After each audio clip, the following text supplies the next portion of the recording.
El presidente de la República, Gabriel Boric, encabezó desde Calama la ceremonia de traspaso de fondos de la ley del royalty minero.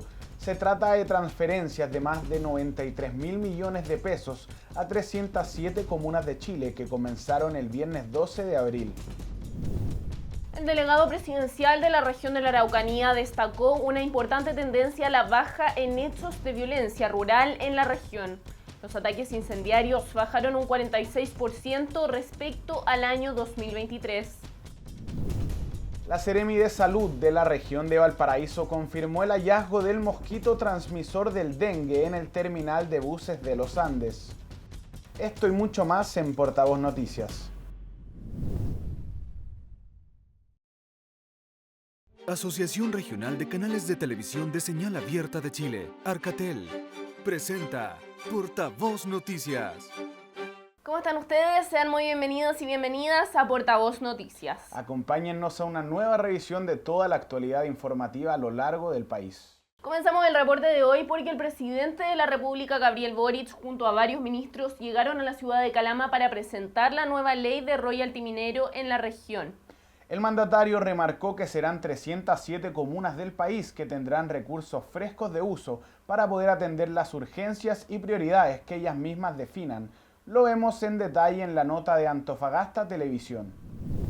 Este martes el presidente de la República junto a sus ministros llegaron hasta Calama para presentar la repartición de la ley del royalty minero, la cual permitirá recaudar y entregar recursos a las diferentes comunas del país. Estamos entregando el fondo puente del royalty que beneficia, como bien decía Carolina Leitao, a 307 comunas del país, las que van a tener recursos frescos de uso que se va a decidir en cada territorio para poder atender las urgencias y prioridades que ustedes definan. Y es que con justa razón se ha dicho históricamente que el cobre es el sueldo de Chile y queremos que este sueldo llegue a todos. Hace más de 20 años se decía que lograr una recaudación por recursos del royalty era quizás poco probable. Hace más de 20 años pensamos que 450 millones de dólares divididos en los fondos de equidad territorial, en los fondos de productividad y en los fondos mineros era poco probable. Quizás están hablando de un concepto de un fondo plurianual cada cierto tiempo con escala de inversiones a través de la apropiación financiera por 200 millones de dólares era poco probable. Pero esta historia comenzó a cambiar. Hace 20 años éramos unos pocos, ahora somos muchos. Hace 20 años éramos apuntados, ahora somos bastantes, que están valorando el esfuerzo que hicieron cada uno de aquellos que participaron en poder impulsar este royalty que nació desde nuestra ciudad, desde nuestro territorio. Para la administración de recursos de esta ley se creó el Fondo de Equidad Territorial FED, el cual tiene como objetivo compensar las brechas de recursos entre municipios. También aparece el Fondo de Comunas Mineras, FCMI, destinado a compensar a las comunas donde esta industria realiza sus procesos. En la región, el FED lo recibieron 7 de 9 comunas por más de 1.013 millones de pesos. Mientras que el FCMI fue entregado a las 9 comunas por más de 5.282 millones de pesos. Y el viernes pasado comenzamos con estas transferencias. Fueron 93.600 millones de pesos en directo beneficio a más de 12 millones de personas. Son recursos adicionales que corresponden cerca del 50% de lo que esperamos recaudar a través del royalty minero y que para el próximo año, por lo tanto, van a crecer al doble. Lo que sin duda va a traer más y mejores oportunidades para los habitantes de estas comunas. Por otra parte, considerando la alta presencia del cáncer en la zona, se anunció que se está trabajando en el tan esperado Centro Oncológico para Calama. Hay ciertas gestiones que hemos desarrollado a través de este tiempo, que es el nuevo Centro Oncológico del Cáncer para nuestra ciudad. Y durante este año debe terminar con un 40-60% el anteproyecto o la fase para el diseño de ingeniería. Y ahí hablamos de un dolor que hay en Calama, que es la prevalencia de la enfermedad de cáncer. Y nos comprometimos con el alcalde a avanzar hacia un centro oncológico para Calama. Y quiero decirle que estamos avanzando firme en esta dirección. Estábamos en el primer diseño, 4.800 metros cuadrados, y ahora está viendo la posibilidad de aumentarlo a casi el doble. Es una inversión aproximada de, usted decía, 13 yo creo un poquito más, pero vamos a llegar igual, porque sabemos lo importante que es saldar esa deuda con Calama. Según se indicó, los trabajos de este centro oncológico comenzarán su construcción el año 2025.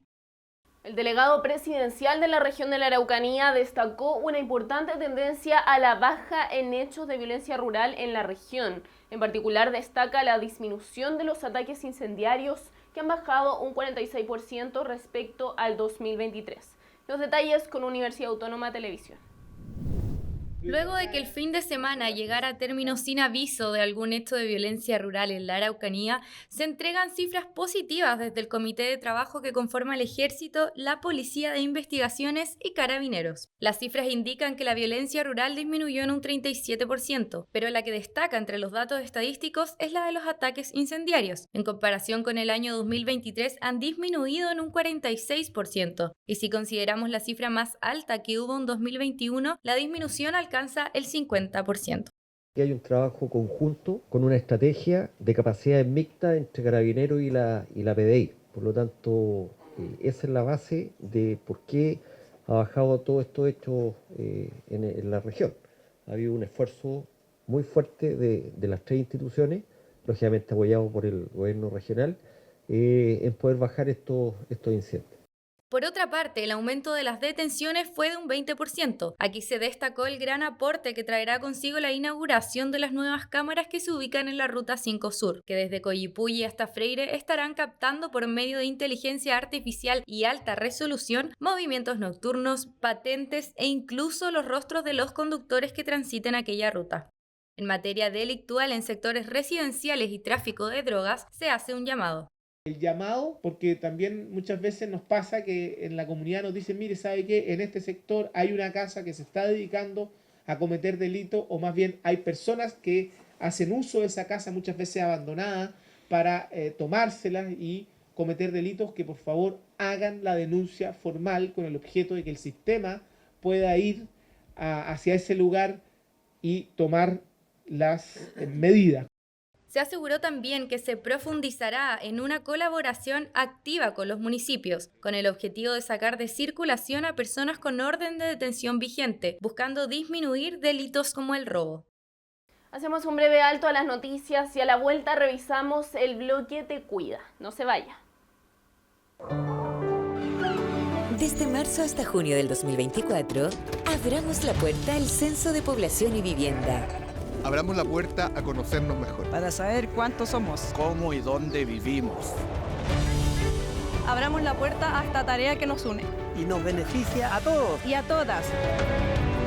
Abramos la puerta a ser parte. Donde nadie queda afuera. Porque todos contamos. Desde aquí. Desde aquí. Desde aquí hasta acá. Abramos la puerta en todo Chile. Abramos. Yo le voy a abrir la puerta al censo. Abre la puerta tú también. Conoce más sobre el Censo de Población y Vivienda en censo2024.cl. Instituto Nacional de Estadísticas.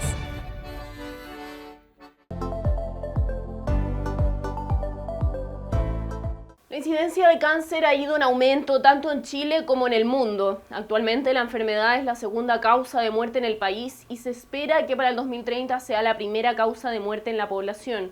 Actualmente múltiples tipos de cáncer han aumentado de forma alarmante en adultos jóvenes. Esto tendría que ver con factores como mala alimentación, obesidad y sedentarismo. Para conversar de esto en detalle, tomamos contacto con el doctor Ricardo Silva, oncólogo del Centro de Cáncer de la Clínica Universidad de los Andes. ¿Cómo está, doctor? Bienvenido. Hola, ¿qué tal? Gracias por la invitación. Muchas gracias por acompañarnos hoy. Son muchos los casos de pacientes adultos jóvenes con cáncer. Hay una cifra que a simple vista parece haber aumentado, ¿no? ¿Cuál sería esa cifra?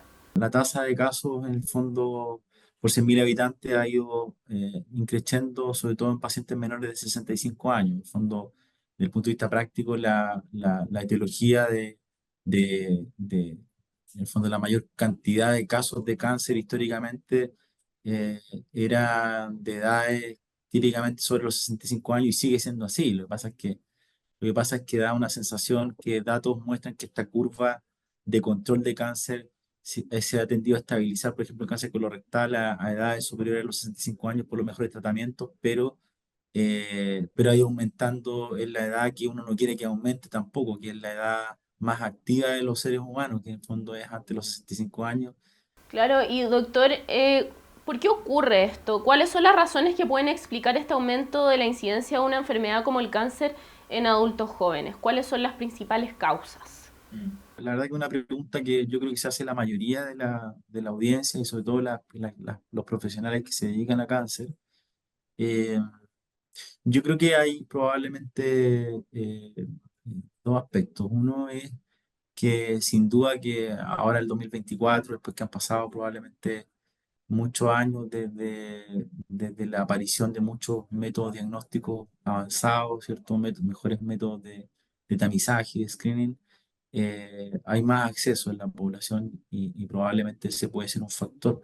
Y el otro factor, evidentemente, que es los conocidos factores de riesgo, que lamentablemente muchos de ellos son modificables, pero que no son incorporados en la población a la altura para tener el impacto que debería ser en evitar este desarrollo de enfermedades como esta, que son, por ejemplo, la obesidad, el sobrepeso y la obesidad, que en el fondo se tiende o se tendió en alguna época a normalizar como un aspecto que no era patológico a un nivel de producir riesgo de cáncer, ¿ya? Que eso está documentado. Hay cánceres que tienen asociaciones directas, como cáncer de mama, por ejemplo, pero también la mayoría de los cánceres, el tabaquismo históricamente también es un hábito normalizado, lamentablemente, en la población, que es un veneno, en el fondo, prácticamente para la salud del ser humano, sumado a la contaminación ambiental, pero específicamente el cigarrillo. Lo preocupante es que también hay edades muy precoces de inicio del tabaco, y el tabaco no solamente puede producir cáncer de pulmón, sino que también hasta leucemia, en el fondo está descrito como factor de riesgo. Y el otro es el alcohol que también es un problema, sobre todo en nuestra población, que también tiene asociación sobre todo con muchos tumores de la esfera digestiva, y que lamentablemente también lo preocupante es que es en edades de debut del uso de alcohol en edades mucho más precoces. Hoy día vemos adolescentes que en el fondo ven el alcohol como algo normalizado, lamentablemente. ¿Qué tipos de cáncer son los que se dan más entre los adultos jóvenes? Usted mencionaba el cáncer de mama y el cáncer colorectal, pero ¿hay otros tipos de cáncer que también se dan, que sean comunes? En el caso de los cánceres, de otros cánceres que pudieran en el fondo debutar a edad más temprana, precisamente están todo el grupo de pacientes que tienen riesgo de ser cánceres hereditarios. El cáncer hereditario per se tiende a ser, tanto en mujer como en hombre, enfermedades que pueden tener un debut más precoz en la vida de una persona. Y por eso que los médicos generales y todos los médicos que hacen atención primaria, que muchas veces ven a los pacientes que no consultan precozmente, eh, hay que poner atención y darle hincapié a que en la ficha quede registrado el grupo de pacientes o de la población, tanto mujer como hombre, que tengan antecedentes familiares de cáncer fallecidos en etapas precoces. O sea, el típico paciente que te dice, ¿sabes qué? Mi mamá falleció de, no sé, pues, de cáncer de pulmón a los 35 años, 40 años, no era fumadora. O mi mamá falleció de cáncer de mama a los 40 años, jóvenes. En esos casos uno puede sospechar estos síndromes hereditarios, y ahí es donde uno ve, por ejemplo, cuando uno habla de cáncer pulmonar o cánceres de mama o cánceres de colon. Habitualmente cuando uno dice, y eso le puede dar a pacientes jóvenes, habitualmente uno ve que la mayoría de las veces cuando uno encuentra los datos son pacientes que tienen síndrome hereditario. Pero lo que estamos viendo, y lo preocupante, es que ahora estamos viendo cada vez más números que no se encasillan solamente en ese grupo, y que podrían estar dentro del grupo de los esporádicos, que en el fondo son los pacientes que desarrollan cáncer por factores más bien ambientales. ¿Puede pasar que el diagnóstico precoz no ocurra usualmente en esta población con estas edades? Porque al final, claro, usted hablaba de la responsabilidad del cuidado, pero también está la responsabilidad de que es consultar a tiempo para prevenir justamente estas enfermedades y también para informarse. Cuando los médicos hablamos con estos conceptos tan técnicos de screening, que en el fondo es como usar métodos diagnósticos que uno logre llegar a una población sana para evitar el desarrollo de una enfermedad, los screening en el fondo en cáncer tienen sus ventajas, pero también grandes desventajas porque no son perfectos. Entonces, por ejemplo, Estados Unidos y Europa, sobre todo Estados Unidos, fue el primero que marcó una tendencia en hacer que la edad de diagnóstico, perdón, de screening con estudios de sangre en deposiciones o endoscopía baja, conocida como la colonoscopía, ya no fuera a partir de los 50 años, que era históricamente el hacerse ese examen como prevención, sino que hacérselo a los 45 años. Y claro, en el fondo, esa es la misma duda que existe con todos los cánceres. Entonces uno tiene que evaluar de alguna u otra forma el riesgo de esa población. Como no va a existir probablemente una recomendación tan exacta, probablemente lo que se tiene que hacer es educar a la población respecto a los factores de riesgo y también educarla eh, respecto de cuáles síntomas, por ejemplo, pueden ser de sospecha. Porque en el fondo, yo siempre le digo a mis alumnos cuando tengo la posibilidad de enseñar o explicarle a alguien que está en formación esto, si tú ves un dolor abdominal recurrente en cualquier persona, sea hombre o mujer, eh, en general que es policonsultante, la mayoría de las veces la sospecha que puede tener algo más allá de algo benigno va a ser probablemente más fácil de asimilarla en la idea de decir, bueno, este paciente tiene que ir a una endoscopía cuando tiene una edad mayor de 50 años probablemente, porque uno va a decir, bueno, ese paciente puede tener quizá un cáncer. Pero en general cuando existen en el fondo pacientes mucho más jóvenes, y como es menos frecuente tener cáncer a esas edades, un dolor recurrente a veces pasa un poco desapercibido o piola, como decimos en Chile, y como colon irritable, ¿cierto? O como que, no sé, pues, a lo mejor el paciente no tomó el medicamento, no dio el medicamento, o las indicaciones. Y ahí es donde hay que poner el foco. Por ejemplo, para que sepa la población, todo dolor abdominal recurrente, en el fondo, tiene que ser evaluado por un especialista.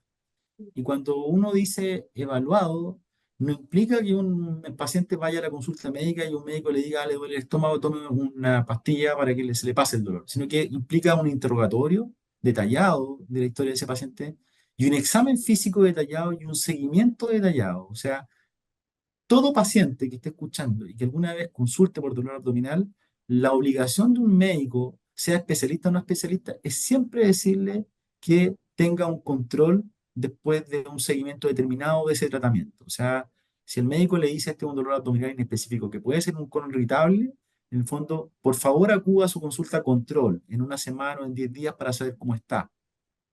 El dolor abdominal es probablemente el síntoma clínico, perdón, el síntoma más frecuente descrito como síntoma de debut a veces de cánceres digestivos en el fondo. Lo que pasa es que es muy confundente porque el dolor abdominal puede ser muchas otras cosas. Entonces, ahí es donde está el desafío. ¿Cómo llegar? Hay otros síntomas que son más fáciles de sospechar, pero también pueden ser confundentes, como por ejemplo los cambios del hábito intestinal, por ejemplo, que un paciente o una paciente mujer consulte a un médico y diga, bueno, un día tengo constipación, otro día tengo diarrea, paso a veces una semana sin hacer esto, sin ir al baño, y está esta cuestión errática que también lo produce la colopatía funcional típica, pero a veces el cáncer también produce eso. Entonces ahí es donde está la fineza que tiene que tener el especialista y el médico en detectar a ese paciente y seguirlo. Y casos como por ejemplo rectorragia, que en el fondo es que el paciente tenga en sangre de deposiciones, que hay algunas enfermedades inflamatorias que pueden producirlo, y por tanto ahí también puede haber un riesgo de equivocación, y la única forma de no equivocarse o de tener menos riesgo de equivocarse es hacer ese seguimiento bien detallado y estricto.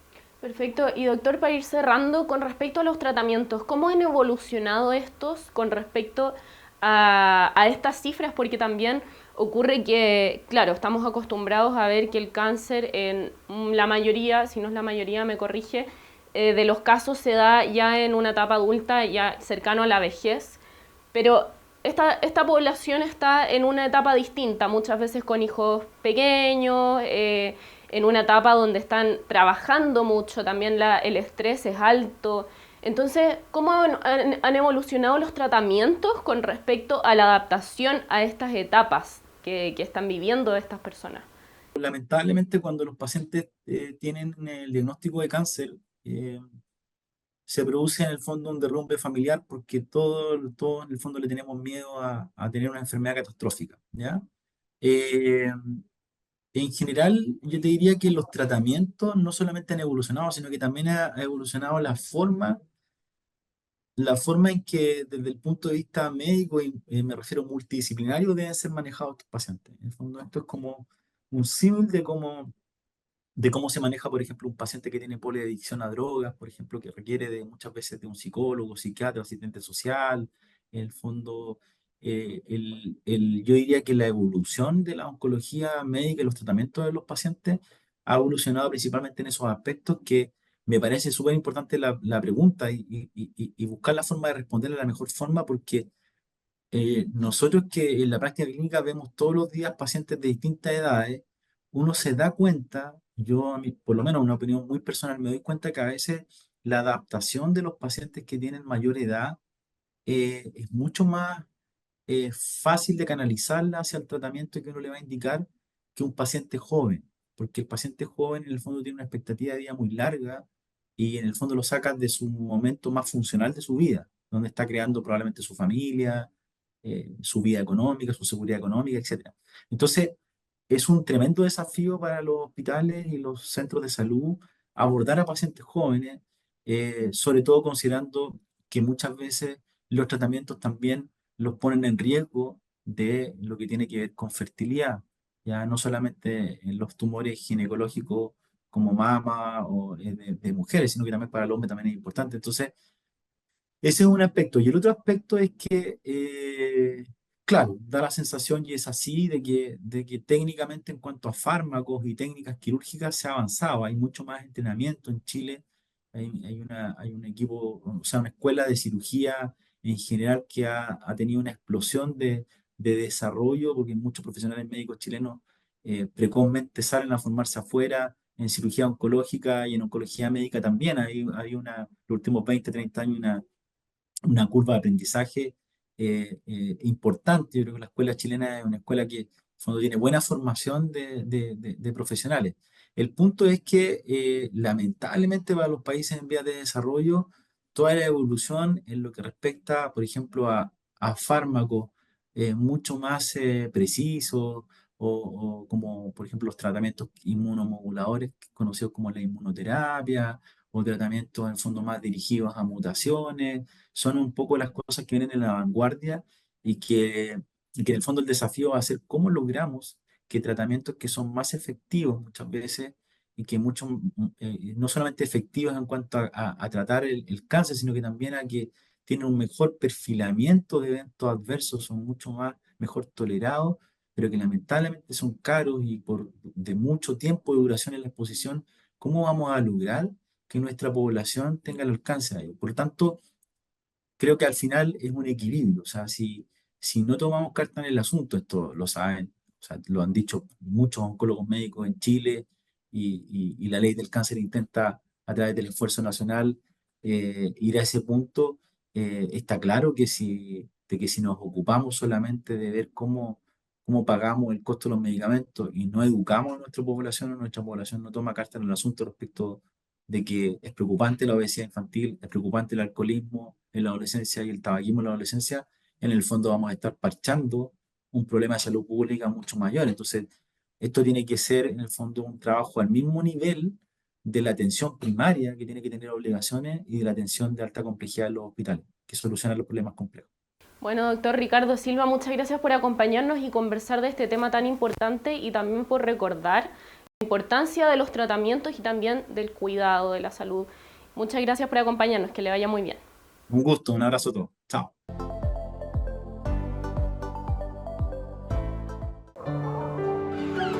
Desde marzo hasta junio del 2024, abramos la puerta al Censo de Población y Vivienda. Abramos la puerta a conocernos mejor. Para saber cuántos somos. ¿Cómo y dónde vivimos? Abramos la puerta a esta tarea que nos une. Y nos beneficia a todos. Y a todas.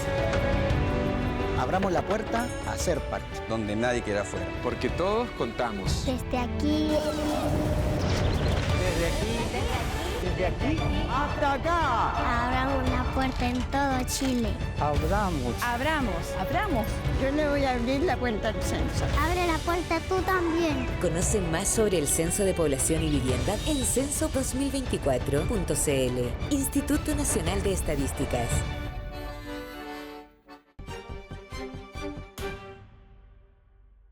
La Seremi de Salud de la región de Valparaíso confirmó el hallazgo del mosquito transmisor del dengue, enfermedad que este año ha registrado un fuerte aumento en toda Sudamérica. Según las autoridades, el zancudo fue encontrado en el terminal de buses de los Andes, gracias al trabajo permanente y la búsqueda activa de los equipos en el territorio. Los detalles con BTV. Preocupación se ha generado en la comuna de los Andes tras el nuevo hallazgo de larvas del zancudo Aedes aegypti. Si bien los ejemplares fueron reportados la semana pasada, estos fueron confirmados por el Instituto de Salud Pública durante el fin de semana, lo que generó tomar una serie de medidas por parte de las autoridades sanitarias a raíz de la alerta.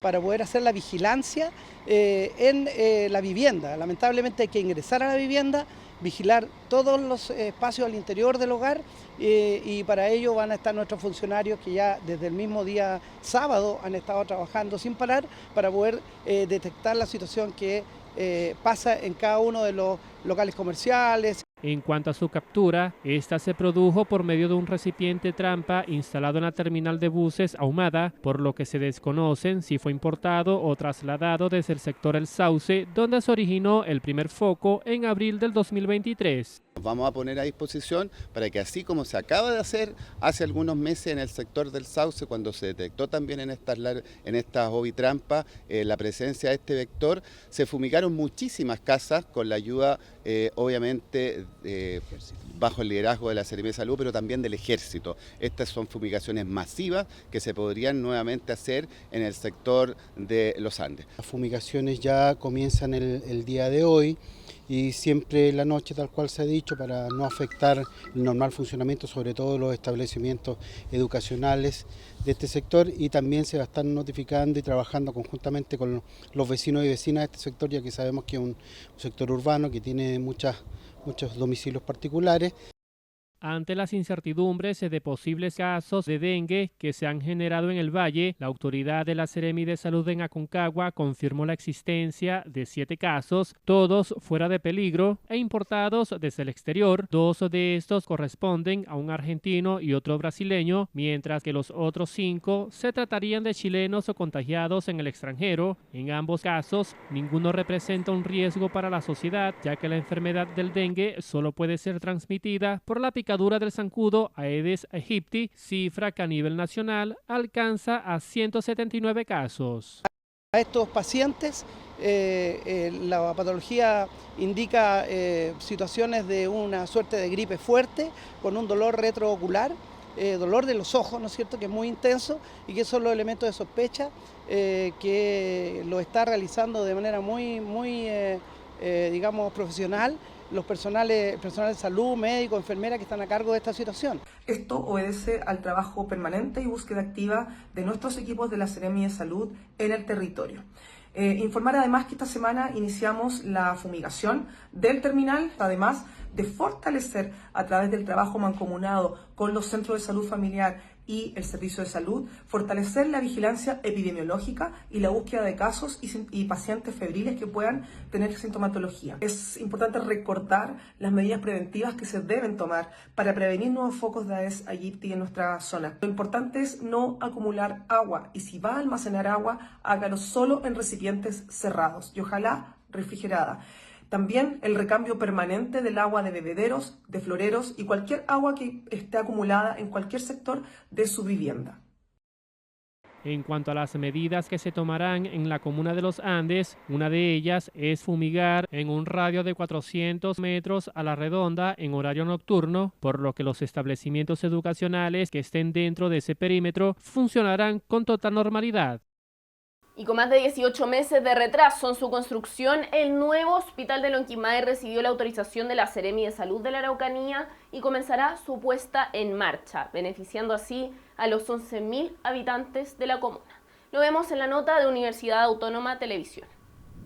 La construcción del nuevo hospital de Lonquimay comenzó el 28 de abril del año 2020 y tenía un plazo de ejecución inicial de 840 días y una inversión de 21.592 millones de pesos. Finalmente, tras la quiebra de la empresa que se adjudicó la licitación, la infraestructura hospitalaria se terminó de construir con 18 meses de retraso y con una inversión que superó los 25.000 millones de pesos. El Seremi de Salud, Andrés Cuyul, entregó la autorización sanitaria y se realizó el traslado de pacientes al nuevo hospital. El director del Servicio de Salud Araucanía Norte, Ernesto Yáñez, indicó que se trata de una moderna infraestructura que entrega comodidad en la atención a los usuarios y también a los funcionarios. Para el traslado, funcionamiento y puesta en marcha de este importante hospital familiar y comunitario que contará con un enfoque intercultural. Se trata de una infraestructura sanitaria de más de 11.000 metros cuadrados que se pone a disposición de la comunidad, así que estamos muy contentos ya que esto dignifica la atención, la oportunidad de la atención a todas las familias de esta comuna mayoritariamente rural y también dignifica el trabajo y en los espacios donde se desempeñan nuestros trabajadores de la salud. Muy importante el trabajo con la comunidad, o sea, parte de cada uno de nuestros proyectos es trabajar con la comunidad. Así el Consejo de Desarrollo, la Mesa Mapuche, fueron muy importantes para el desarrollo también de este proyecto. El nuevo hospital de Lonquimay, que tiene atención con pertinencia intercultural, está emplazado en una superficie de más de 11.000 metros cuadrados. El alcalde de la comuna, Nivaldo Alegría, destacó que la población que supera los 11.000 habitantes ahora tiene un mejor centro de salud al cual acudir para tratamientos médicos o ante una emergencia. Un sueño, después de un proceso muy largo, hoy día se hace realidad. Por tanto, una felicidad enorme para las familias de Lonquimay, que van a tener un hospital de primer nivel con la tecnología adecuada, ¿cierto?, de punta, y que esperamos, por supuesto, que también esta infraestructura y esta tecnología ayude a mejorar la atención de las familias de Lonquimay. El nuevo hospital de Lonquimay tiene unidad de urgencias, imagenología, rehabilitación física, box para atención abierta y cuenta con 18 camas para pacientes que requieran hospitalización. Bueno, y esta ha sido la revisión de las noticias de esta jornada. Recuerden que toda la información de las regiones la pueden encontrar en www.portavoznoticias.cl. Nos despedimos y también nos pueden encontrar en las redes sociales. Muchas gracias por acompañarnos en la edición de este día sábado. Que tengan un muy buen fin de semana. Asociación Regional de Canales de Televisión de Señal Abierta de Chile. Arcatel presentó Portavoz Noticias.